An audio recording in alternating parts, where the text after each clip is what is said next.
ఖరీఫ్లో వర్షాధారంగా పండే పంటల్లో జొన్న ముఖ్యమైనది. ఆహార పంటగానే కాక పశువులకు మేతగా, కోళ్లకు దాణాగా వినియోగిస్తున్నారు. రాయలసీమ, తెలంగాణ ప్రాంతాల్లో అధిక విస్తీర్ణంలో సాగవుతోంది. ప్రస్తుతం అక్కడక్కడ వర్షాలు కురుస్తుండటంతో రైతులు విత్తేందుకు పంట పొలాలను సిద్ధం చేస్తున్నారు. అయితే అధిక దిగుబడుల కోసం జొన్న సాగులో చేపట్టాల్సిన యాజమాన్యం గురించి తెలియజేస్తున్నారు పాలెం ప్రాంతీయ వ్యవసాయ పరిశోధనా స్థానం శాస్త్రవేత్త డాక్టర్ మహేశ్వరమ్మ.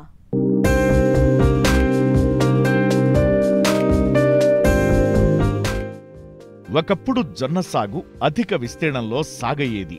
రాను రాను వ్యవసాయంలో వ్యాపార దృక్పథం పెరగడం, తక్కువ దిగుబడుల వల్ల సాగు గిట్టుబాటు కాకపోవడం వల్ల రైతులు జొన్న పంటకు దూరమవుతూ వచ్చారు. కానీ ప్రస్తుతం పరిస్థితులు మారాయి. జొన్న ఉత్పత్తులకు డిమాండ్ పెరగడం, ఎకరానికి 30 నుంచి 40 క్వింటాళ్ల దిగుబడినిచ్చే అనేక రకాలు, హైబ్రిడ్లు రైతులకు అందుబాటులో ఉండటంతో ఈ పంట సాగులో నూతనోత్సాహం కనిపిస్తోంది. మద్దతు ధర ఆశాజనకంగా ఉండటంతో రైతులు జొన్న సాగుతో మంచి ఫలితాలు సాధించే వీలుంది. జొన్న సాగుకు సారవంతమైన అన్ని రకాల నేలలు అనుకూలమైనప్పటికీ నీరు నిల్వని భూములు, చౌడు నేలలు పనికిరావు. సాధారణంగా జూన్ నెల చివరి వరకు ఈ పంటను విత్తుకోవాలి.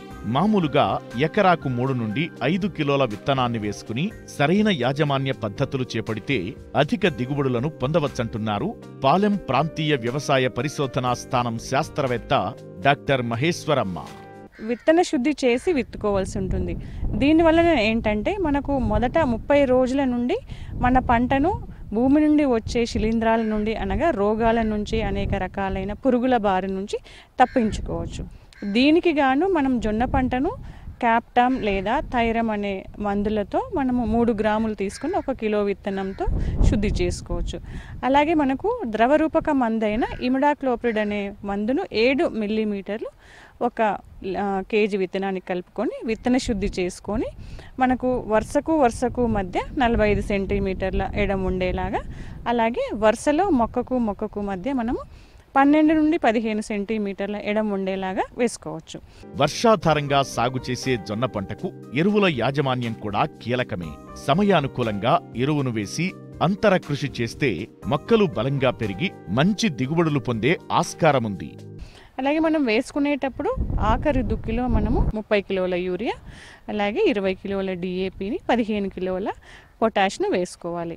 అలాగే మనం పంట వేసిన తర్వాత 30 రోజుల నుండి 40 రోజుల దశ ఉన్నప్పుడు, లేదా మన పైరు మనకు మోకాలు ఎత్తు దశలో ఉన్నప్పుడు మళ్ళీ పైపాటుగా మన యూరియాని ఒక 30 నుండి 35 కిలోలు వేసుకుంటే మనకు పైరు అప్పుడు మనకు వెజిటేటివ్ స్టేజ్లో ఉంటుంది కాబట్టి దానికి కావలసిన పోషకాలను మనం అందించిన వాళ్ళము అవుతాము. ఇప్పుడు మనం పంట వేసేటప్పుడు 48 గంటల లోపు మన తడి నేలపైన అట్రాజిన్ అనే పొడి రూపక కలుపు నివారణి మందును మనం ఒక 600 నుండి 800 గ్రాములు తీసుకొని మనకు ఒక 200 లీటర్ల నీటిని, అంటే మనం చేతి పంపుతోని మన నేలకు పిచికారీ చేసుకోవాలి. అలాగే మన పంట వేసిన తర్వాత 30 నుండి 45 రోజుల వరకు 2 సార్లు దంతితోనూ గుంటకతోనూ మనము అంతరకృషి చేసుకోవాలి.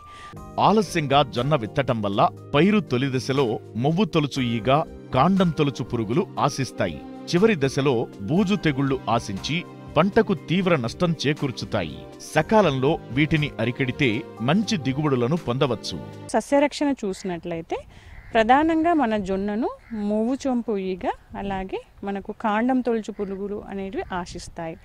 అయితే మనం ఫస్ట్ మొవ్వు తొలుచు ఈగను చూసుకున్నట్లయితే సోయింగ్స్ కనుక లేటుగా వేసుకున్నట్టయితే, అనగా దాదాపు జూలై 15 తర్వాత వేసుకున్నట్లయితే మనకి ఈ మొవ్వు చంపు ఈగ ఆశించే ఆస్కారం ఉంటుంది. కాబట్టి మనం ముందుగా చెప్పుకున్నట్టుగా ఇమిడాక్లోప్రిడ్ మందు లేదా మనకు థయోమిథాక్సోమ్ అనే మందుతో విత్తన శుద్ధి చేసుకోవాలి. పురుగు అనేది పంట వేసినప్పటి నుంచి మొదటి 5 నుండి 6 వారాల వరకు మాత్రమే ఆశిస్తుంది. కాబట్టి ఆ 5-6 వారాలు మనము 10 రోజులకు ఒకసారి ఇమిడాక్లోప్రిడ్ అనే ద్రవరూపక మందును మనము 1 లీటర్ నీటికి 0.3 ml కలిపి మన పంటపై పిచికారీ చేసుకోవాలి. తర్వాత మొవ్వు చంపు ఈగ లక్షణాలు గమనిస్తే మనకు పంట సరిగా ఎదగక పిలకలు ఏర్పడతాయి. కాబట్టి మనం తప్పకుండా ఇమిడాక్లోప్రిడ్తో మనము పిచికారీ చేసుకోవాలి. తర్వాత 35 రోజుల తర్వాత నుండి పంట చివరి వరకు కూడా మనకు కాండం తొలుచు పురుగు ఆశిస్తుంది. ఈ పురుగు లక్షణాలు కనుక మనం చూసినట్లయితే ఇది ఎప్పుడైతే సుడి వేస్తుందో సుడి వేసిన దగ్గర నుంచి మనకు కంకి బయటికి రాదు, అలాగే మనకు తెల్ల కంకి ఏర్పడుతుంది. అంటే మనకు ఎలాంటి గింజలు లేని కంకి ఏర్పడుతుంది. కాండం మొదలు దగ్గర కూడా మనకు కుళ్ళిపోయిన వాసన కలుగుతుంది.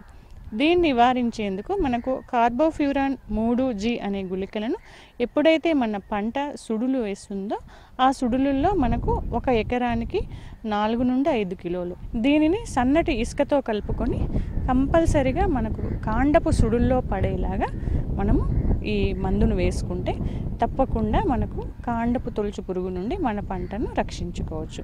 మనం వర్షాధారంగా సాగు చేస్తున్నాం కాబట్టి మనకు వర్షం ఏ టైంలోనా పడవచ్చు. కాబట్టి మనకు తప్పకుండా గింజబూజు తెగులు ఆశించే ఆస్కారం ఉంటుంది.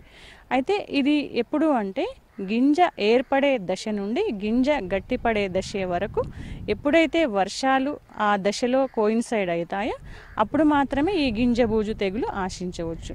అయితే దీని నివారణకు కూడా మనము ప్రాపికొనజోల్ అనే మందు, ద్రవ రూపక మందు, దీన్ని 0.5 ml 1 లీటర్ నీటికి కలిపి మనం కంకుల పైన పిచికారీ చేస్తే సరిపోతుంది.